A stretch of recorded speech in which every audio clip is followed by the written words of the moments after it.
shocking, stunning, incredible. Not what I would have personally preferred, not what I thought, not what I would have predicted, but remarkable is all. A remarkable outcome. I'm not going to bother trying to explain why the outcome was what it was, because there's a million people offering their 3 cents, and it'll buy you nothing followed by nothing. So I won't give you too much of my thoughts, but I'm interested just on the occasion of the peaceful transfer of power, which is intrinsically better than the inability to transfer power, one, or the violent transfer of power, which what America does, even in its corrupted state, as far as I'm concerned, is superior to no transfer or violent transfer. But it brings up a question for me, which revolves around, because you look at the map and it's the entire Northeast uniform, right? Like upper Midwest, Illinois plus the Northeast plus the West Coast is like one world, one nation, one value, one filter, one value system. And people from Chicago work with people from New York and California. We know all these people. And then there's clearly a different sort of a filter, right? And again, it's a distorted filter because it's a 50-50, 51-49. It suggests not a bunch of people on both sides. And the blue states have a bunch of red and the red states have a bunch of blue. And if I could change one thing, I would eliminate blue and red states and just do proportional representation, but no one asked. So my question for you, sir, is do you believe there is, does there exist today, in your opinion and mine, I'll offer some opinion on this, and a set of shared values that unifies America as a vision for the nation? Clearly not. There's always a dispute about who the leader should be. That's a permanent state of every nation in the world. But relative to a collective mission statement, like if you were to go to if you were to say, what are the three most important things for America, to America? One, forgive me a little Star Trek reference, but Captain Kirk had first principles. The way that all the filter through which all decisions on the starship shall be seen, whether it's moral principles, financial principles, security principles, whatever. And so my question for you on the day after, as it were, is do you believe a set of first principles for the United States have ever existed? Going back to its founding, obviously there's sort of lots of glorification of we the people and all this. And are there first principles today? And what are they of the United States of America? Have they ever existed? And the answer is yes, no question about it. But it was a smaller sample size, so it was a little easier and to define and less, less communication, less outside lower interest. Velocity of everything. Very slow, no velocity. No cars, no information movement. Yeah. Postal system. And over the years, that kind of mission statement has clearly, diminished. I mean, it comes back every once in a while. Like you'll get it after, probably after World War II, and after some difficult times. Let's say, I'm just trying to think of times in history. Maybe the Kennedy assassination. The day after September 11th. The day after September 11th was my next one. So you have, World War II, Kennedy, September 11th. To a certain extent, pandemic, but not really, but maybe a little bit. But you get these times and you get these events that kind of bring the country together, and there's a little bit of a shared vision, a shared message, a shared belief. But one of the brilliant pieces, whether it was intentional or not, of Trump's strategy, and it wasn't a Republican strategy because it didn't exist before him. So this is not a party strategy at all. I mean, absolutely not a party strategy. And mind you, I don't give Trump a lot of credit for being bright, because I think it's fair to say he's the dumbest president we've ever had, and he's the laziest and dumbest. So I don't give him too much credit for anything like that. But one brilliant byproduct or derivative his of his campaign and his whole process was that he figured out, and I don't know if it was intentional at all, but he figured out how valuable decisiveness really was, and he pounced on it. And he pounced on the fact that there's not a shared message. And so he took advantage of it. So one of the things that the Democrats did really poorly, and one of the things that the Republicans have done really poorly throughout the last, let's call it, that I can remember, last 20, 30 years, 2, 3, maybe 4 decades, is that everybody believes that there is this shared vision. And so everybody goes out and starts to spread the message that, we're going to make things better. We're going to address A, B, C, and D. And we are on the going, presumption that better is a shared concept. A better is a shared concept. And everybody, we're all watching the same movie. We all ultimately think the same way. And therefore, we should all believe in this shared vision. And as a Democrat, I'm going to make that vision come true. And the Republicans would say, as a Republican, I'm going to make that vision. Our platforms are a little different, but the shared vision is very similar. The shared beliefs are similar. Trump came along in 2016 and said, screw this. I'm going to change the narrative.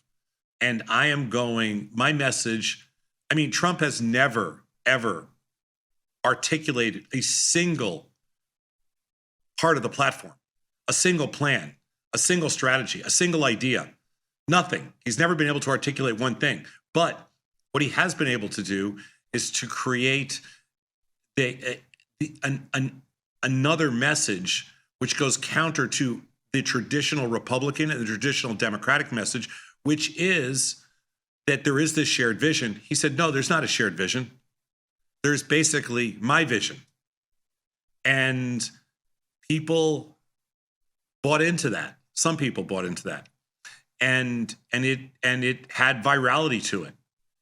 And then when he realized that it had virality to it, I think at first in 2016, it surprised him.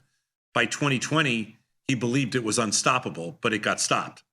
And then in 2024, he went back to the playbook and it worked. But his absolute belief that there is no shared vision is what won him the presidency this time around.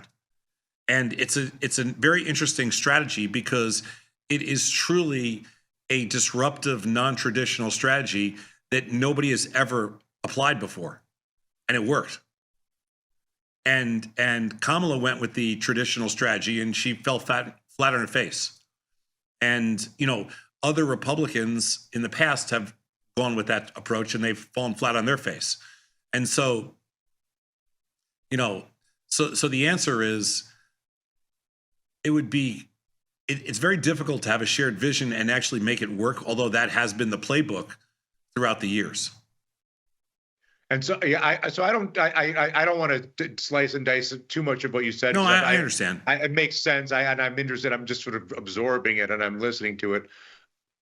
So my perspective, and I'm not even going to get into this particular election, but I would say that there's basically 3 available visions for any country, with the United States being the one that's the most important to me personally, and the one that's the most relevant, I think, to everybody on Earth at this moment, and obviously the focus of the discussion. But in theory, these 3 visions could apply or do apply to every country: China, Italy, Brazil, whatever. One vision is our mission is prosperity. I, as your leader, will help. We will make money. And we will be prosperous because of my policies and because of my judgment and because of who I am. And then there's another vision that is, I will keep us secure. We will be safe and we will have power because of me. Right? Which is, I would say, was George W. Bush in 2004 is he beats Kerry and I'll keep us secure. I mean, I would say that's Putin's basic situation, right? I mean, not to mention obviously the rigging, but anyway, I won't get into the It's a case by strong case, man. but It's a strong man position, but yeah, security first, yeah, as opposed to prosperity first. yeah. What I'm getting at is I feel like there's three basic available filters that are used by every leader. One is either prosperity first, two is security first, and three is morality first. Because we are good people, because we believe in the welfare of others and those less fortunate and all this. Every politician uses all three, right? Prosperity, security, morality, as the base filter for everything that they do, directly or indirectly.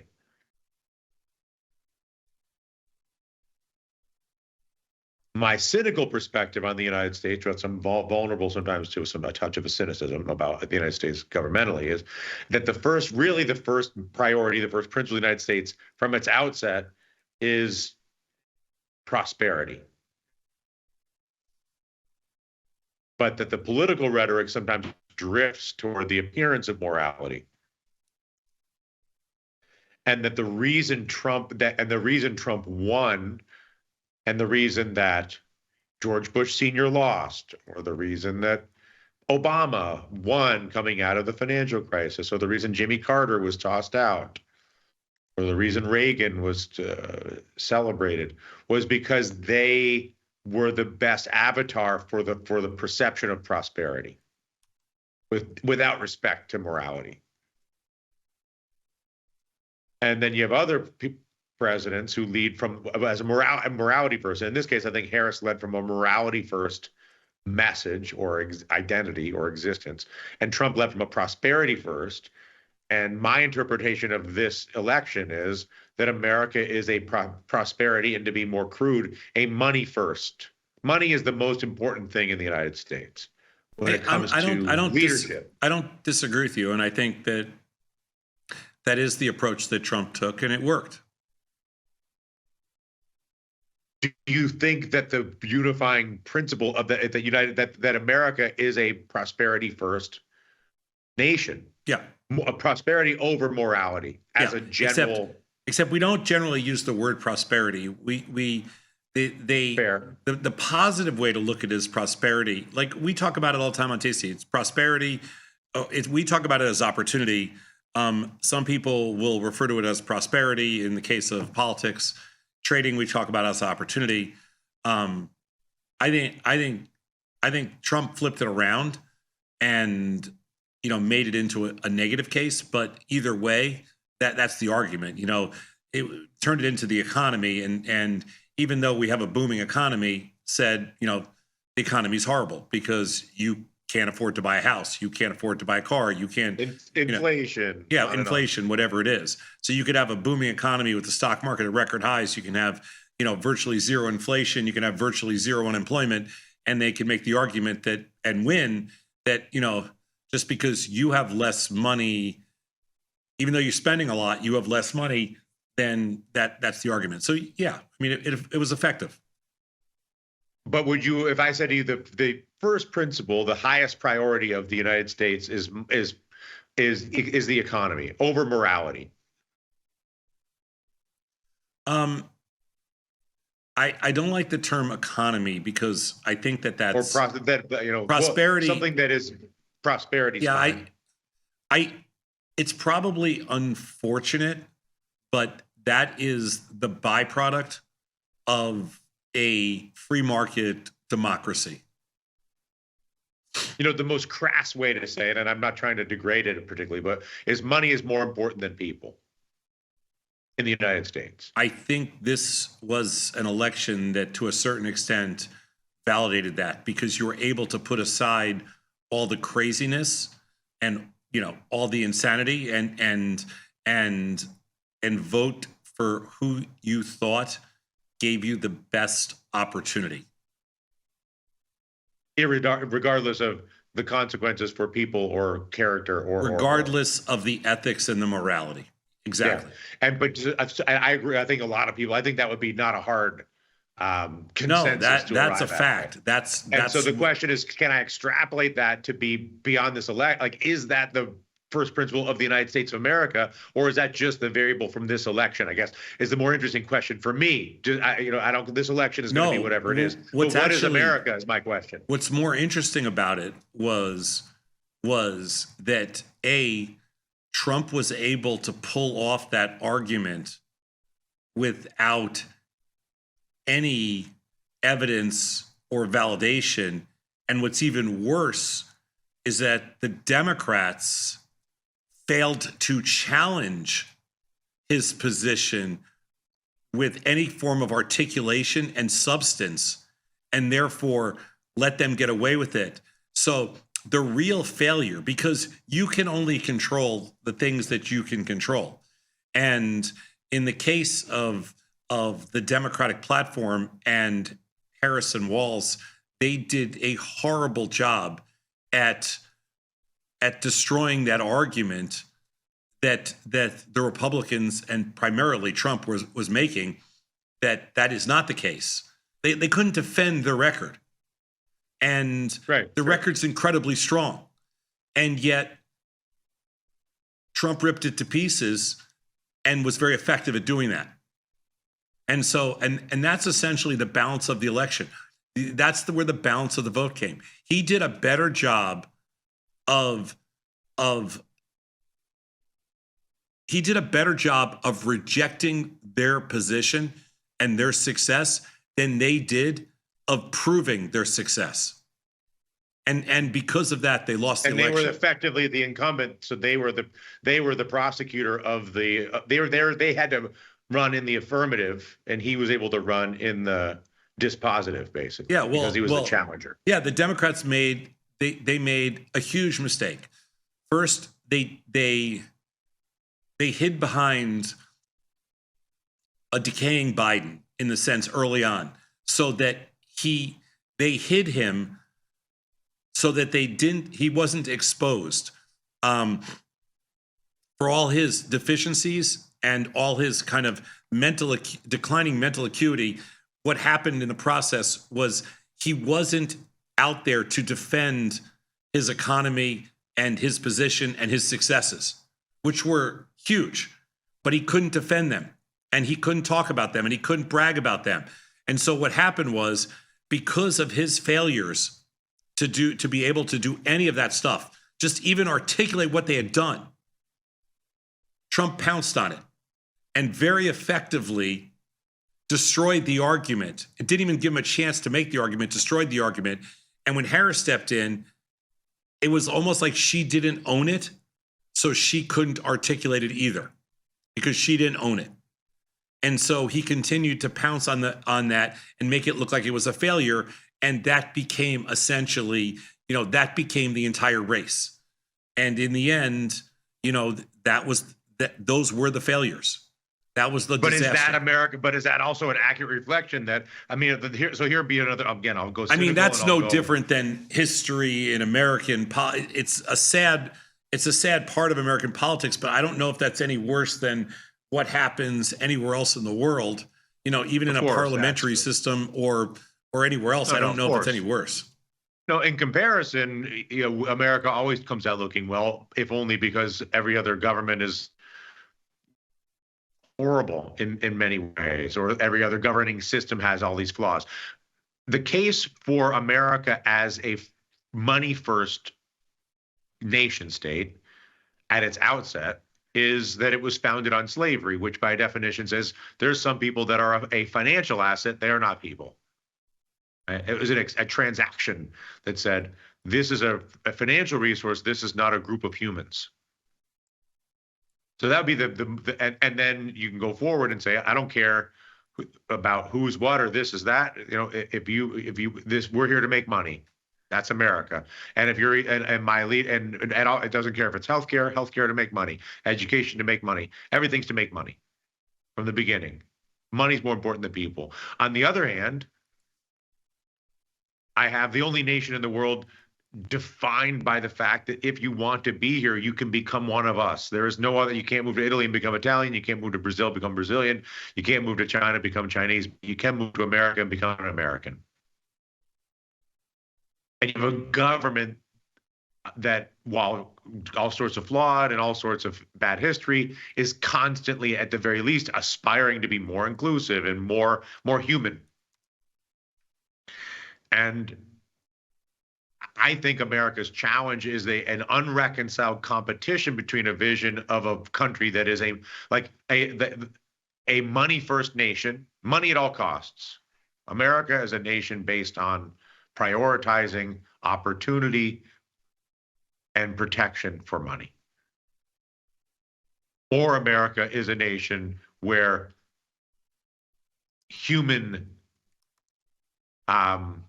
human freedoms, health, prosperity is the priority. And I think all of us would like to believe both are true. It sort of like goes to, I was thinking about it through the lens of our conversation from a couple of weeks ago, where you were talking about, we were just debating about resources for old people, retiring people, versus resources for young people. And of course, better to invest in the young if you're forced to make a choice. And then I was saying, well, why do we have to choose? Why can't we take care of the old grandma and the babies? Why do we have to? Why that's a false choice? Was the sort of the discussion we were having. I think this is another situation where, like, it's money versus people, and then the question is that also a false choice? Can it be money and people? And then obviously I'm saying, well, look at the healthcare system. I mean, you can't have, you're going to charge this kind of much money for vital drugs, or if your financial resources are hugely influential on the quality of the healthcare you get, that's the best example, in my opinion, of money over people.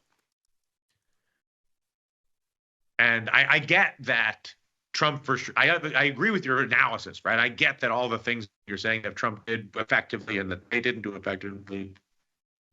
But I'm additionally interested on what you think America is. Forget what because both of these politicians were flawed for a bunch of reasons, that are obvious to everybody who voted at the end of the day. What is the United States?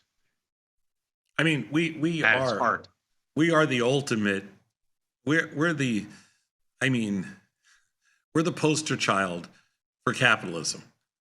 We truly are. Does that mean money over people? But the capital. Okay, so I'll let you speak. Sorry. Yeah, I mean, it sounds a little sad, but it does mean money first.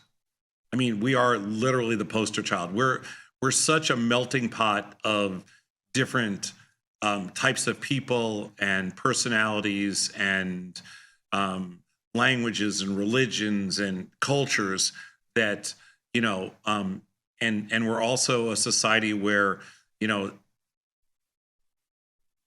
where we're probably the closest thing to the American dream is probably the closest thing to kind of what you're describing. Just the availability of the American dream. I don't think it exists anywhere else in the world. And so, yeah, I do think that money is the motivator and money rules. And that I think in this particular election, there were a lot of people that were way too smart to believe half of the garbage, that half of the rhetoric, half of the garbage, half of the bullshit. Like I said, there was never once an intelligent discussion about anything, about any policy. That's for sure. No. We're not talking. These candidates have been on the road now for a year, basically, 9 months. There has not been a single detailed discussion about policy, about anything intelligent. There has been no intellectual discussion whatsoever on anything. Yet, they were able to create a narrative and about money with nothing to support it and win with that. And so I think that is that validates your whole case for, kind of for what happened. But but if America is a money first nation, then the person who's going to win most of the political contests will be the person that's the best at creating the perception that they're better for money.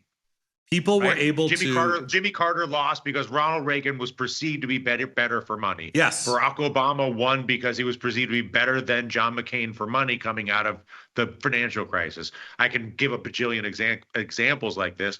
And Trump won yesterday or today, I guess it is, because he was perceived to be better for money. And the people that were running against Reagan or against Obama or against Trump were saying, well, he may be better for money, but he's worse for people. The Mexican Wall, the this. The funny thing about it is he's not better for money. He's No, I'm not. Of course not. Obviously not. He's not better for anything in an irrational world. Right. I'm so it's not about it's just but a I'm story. saying it's a reflection of the United States because the United States votes based on what it perceives to be good for money, but more than anything, and because in this instance, Trump did a better job creating the perception that he was better for money. Has nothing to do with who was actually better for money. Yeah. Barack Obama may not have been better for money. Ronald Reagan, I mean, you can go down the list of who knows what at the end of the day what these people actually do. No. Trump did a better job. Trump did a better job of selling that he's a better salesperson, and he sold that he sold everybody that voted for him that he's better with money.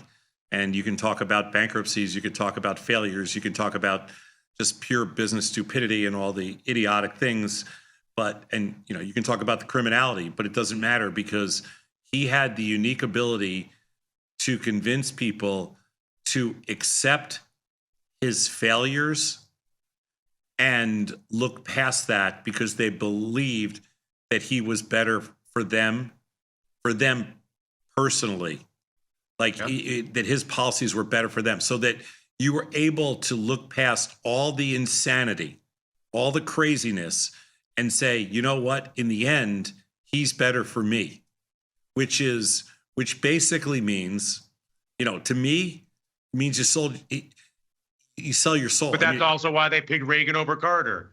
That's also why they picked Obama over Romney. Yeah, over McCain. I mean, if I thought about things that way, given where I am in my life, with what I have and everything, I could look at the lower taxes for me for sure. Lower capital gains, lower income taxes, lower business taxes. Both your personal resources and your business resources benefit from. I would have said, how could I not vote for Trump? How could I not support him? Because for me personally, his policies will benefit me. They're not going to benefit society. They're not going to benefit everybody. They're not going to benefit anybody that's been marginalized in any way. Okay. They're not going to benefit anybody who's the backbone of this, the foundation of our country. But for me personally, yes, it would benefit me. But I would not vote for that. That's not how I think. But there's enough people that do think that way. That's money over people, right? I know, but there's a lot of people that think that way. Yeah. I think that is the prevailing sentiment. Yeah. Money is more important. Money is more important than people. Yeah. Yeah, that's what happened. Full stop. What's happened? So then you've answered your original question. Right. The first principle is money over people is the first principle of the United States. Yeah, and it usually happens. Well, that would even be my money over people I don't know. To be clear. Yeah. Right. It's not over my wife, my daughter, my husband, my son, my mom. No. Yeah. But it's my money over people I don't know. Yeah. Yeah. And so you end up in a situation, where else would we elect the president who stole from his own charity? It's insane. But again, he benefits the most people and and a certain type of people, and the people that are at risk, they don't know. Yeah, there you go. And even certain people that have been marginalized, bought into he provides a better opportunity at the American dream, which will allow me to make that money and give me my opportunity. And I don't know, time will tell. History is not generally very kind to this personality. Like, it doesn't end well, but we'll see. Who knows? Here's the thing. I told this morning to Scott, because we were talking. I'm a positive drift guy. Like, I'm already put this behind me. Like, I'm done. Like, you and me both. I'm so happy. Yeah, actually, I'm done. I'm thrilled. I just didn't want this thing to carry on for a million pounds off my back. I didn't want this thing to carry on for 3 more months. I don't want any of the bullshit. Now you've got the House, the Senate, the executive branch. Okay, now shut up and get it done. Okay, a lot of talk. No more crap about how everybody's blocking you, and you got this and that, and you can't do anything, and you're getting impeached. I'm sure, of course, he's going to be impeached a couple of times, but who cares? You got everything you want. Okay, you got your $100 billion. You got all your crap. Okay, I don't want to hear the bullshit anymore. Elon. Yeah. Now, get your lazy butt and get something done, because you've been talking smack. Now go get it done. The pressure's on you now, and I'm already moved on. I'm done. So I think that 4 years from now, everybody is going to be better off, regardless who is president. If it was Harris or if it's Trump, 4 years from now, everybody's going to be, I shouldn't say everybody, the majority of people are going to be better off, no matter what. You can't screw that up. That's the beauty of what we've built. That's the beauty of our democracy, of how capitalism works in this country. And 4 years from now, 85 or 90% of the people are going to be better off than they are today, period. And 4 years from then, whoever wins next time, they'll be better off. So we have to look at this thing in a positive light and say, okay, you wanted it, you got it, go do it. I find it liberating and delightful. Yeah. There's a certain, I can go to a 0% attention on this entire topic. Yeah, because you don't have to spend the next 4 years. You don't have to spend the next 4 years defending somebody. You have that complete opposite side now. You don't have to say, no, this person really has done a great job. No, the economy really is good. You've intended to do this. Right. No, you don't have to do anything anymore. All the pressure's off you. Now you're done. You just get to sit back. Dana White's problem. Sit back, relax, and watch the game play out. And and think about things in a positive fashion and enjoy the opportunities that are ahead. And don't worry about it. The political side to it's all crap anyway. I'm so sick of the rhetoric. Just get done with. Let's move on. Let's face the next chapter. Teleportation, baby. On to the teleportation. I'm ready for teleportation. No, and let's start focusing on real interesting, smart people for the future. Yes. That bring us a completely different perspective, level of intelligence, everything else. Let's go completely different. Full circle. Different way to use time, a different way to use attention, a different way to use. I was listening. My favorite interview last night and watching the election special was the Cowsheet kid. I shouldn't call him a kid, but the Cowsheet boss who is a kid built this incredible. Yeah. And I think that, and you've been one of the greatest, I think, speakers on this topic, or philosophers, sort of public. You've introduced the idea to public discussion more than anyone I know. That, we can talk all the things about velocity and gamma and the rate of change being the highest it's ever been in communication and financial, and from no idea to a huge idea in a weekend, and whatever, all the velocity stuff that flies around right now, or that exists in the modern world / economy. And by definition, over the next 4 years and every day for the next 4 years, let alone the next 5, 10 years, 20 years, we will bear witness to the newest and most marvelous things that we've ever seen. And things that have never existed before will exist in a way. Think about how long it took to go from the horse to the car. I mean, I won't go through a bunch of historical garbage, but we will see a complete elimination, and we'll see technological replacement and new things, the likes of which we can't even imagine. And I think that's going to be. I'm thrilled. I'm excited for it. Tariq, the kid from Kalshi, I met him a couple of years ago, and I didn't know him from anything. And he sent me an email one day, and he said, "I watch Tasty Trade." Okay. Yeah, I watched Tasty. At the time, we were Tasty Trade, Tasty Live, maybe, I don't remember. But anyway, because I watch your show all the time. And he goes, I started this exchange. He gives me his whole background because I didn't know who he was. I started this exchange, event-based. You might have heard of me. And I had heard of him, but I didn't know anything about him. And he goes, I would love to steal 30 minutes of your time and just talk to you about business. And I'm like, sure, of course. I love having those conversations. And he'd raised some capital, maybe like $25 million or something. He was building this exchange. And I had also been talking to the Predictive CEO for a couple of years about event-based and exchange, event-based and election trading. And when I'm talking to the Kalshi CEO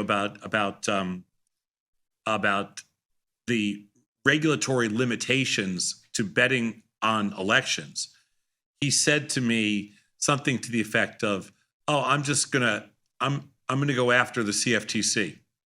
Now, you take somebody like me and all Scott and JJ and all of us here who have been fighting the regulators for decades, 4 decades, where I'm like, dude, it is not easy.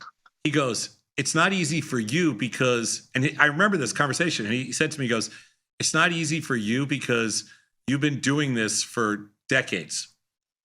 He goes, I don't know any better. And he goes, in my mind, I can take these guys. I have a valid argument, and I don't know that I can't win. And I'm like, listen, I'm so rooting for you, okay? That go get them. You go do it because you don't know that you can't pull this off. Like, you really don't know. And he's like, I forgot the exact words he used, but he kind of said something like, I believe in what I'm doing. I'm smarter than I think I'm smarter than they are, at least within this subject matter. And on this topic, and I think I'm going to win. And I don't care if it takes 1 year, 2 years. I think it took 3 years, but he was right. And I've always really liked him. And we've met, a bunch of times and gone out to dinner and had drinks and whatever, and just talked about, the business. And we're not invested with them. We've never done anything with them. Just, but I've always been impressed with the idea that, hey, you know what? Why not me? Why can't I do it? And I thought it was funny because he got a lot of his inspiration from watching Tasty, which was wild. Yeah, and I just thought that of everything that I saw was the thing that was the best sort of dipstick or sneak peek for the future of creativity and possibility in the world, having nothing to do with political outcomes. Yeah, and it's one of the reasons that we're building another exchange now, because I really believe that we have some of the coolest ideas for listed exchanges that have ever been that anybody's ever come up with before. So we'll see if that actually plays out or not. But I guess, yeah, anyway, it doesn't matter. I don't want to change the topic. No, but the world is full of possibilities. I think that you can't. Politics is money versus people, but where we are in this passage of time for humans on Earth is at a historically spectacular moment in terms of creative possibility, and what a thrill to be healthy and alive at that moment.